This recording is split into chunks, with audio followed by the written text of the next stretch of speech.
ప్రభుత్వ మెడికల్ కళాశాలలో ప్రైవేటీకరణ వల్ల కలిగే నష్టాలను ప్రజలు తెలుసుకోవాలని పి గన్నవరం నియోజకవర్గ వైసీపీ కోఆర్డినేటర్ గన్నవరం శ్రీనివాసరావు సూచించారు.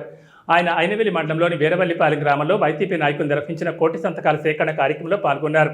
ప్రైవేటీకరణకు వ్యతిరేకంగా ప్రజల వద్ద నుంచి సంతకాలు సేకరించారు. ఒక జీవనం తీసుకొచ్చి మనకు హైవే రోడ్లలో టోల్గేట్ ఎలాగైతే టోల్గేట్ ఫీజు వసూలు చేస్తున్నాడో 30 సంవత్సరాలు 40 సంవత్సరాలు రోడ్లు కాంట్రాక్ట్ వేసి అదే విధంగా ఈ కాలేజీలు ఆల్రెడీ అన్నీ పూర్తయిపోయినాయి. అక్కడ మౌలిక వసతులే రావాలి. మౌలిక వసతులు వస్తే కనవ 10 కాలేజీలు కూడా మనకి కన్స్ట్రక్షన్ జరుగుతుంది.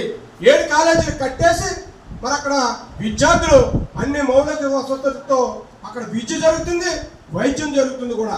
మరి ఈ చంద్రబాబు నాయుడు గారు మరి లక్షల కోట్ల రూపాయలు ఇవాళ మన ఆంధ్ర రాష్ట్రంలో చూసుకోవాలనుకుంటే 2,83 కోట్ల రూపాయలు అప్పు చేసినటువంటి గనుడు 18 నెలల్లో ఎవరైనా ఉన్నారంటే చంద్రబాబు నాయుడు గారు. అదే మన నాయకుడు సంక్షేమం ఇచ్చి 5 సంవత్సరాలు కూడా 2,63,000 కోట్ల రూపాయలు అప్పు చేసినటువంటి నాయకుడు మన జగన్మోహన్ రెడ్డి గారు. మరి వేళ ఎవరి దగ్గర వచ్చేస్తుంది? ఒక 5,000 కోట్ల రూపాయలు ఆయన మనకి యొక్క ప్రభుత్వ మెడికల్ కాలేజీలకు ఇస్తే ఆ యొక్క కాలేజీల నిర్మాణం జరుగుతుంది, ఆ ఆసుపత్రుల నిర్మాణం జరుగుతుందని సభముఖం మీకు తెలియజేసుకుంటాం. చాలా మంది భక్తులు ఇక్కడ మాట్లాడటం జరిగింది.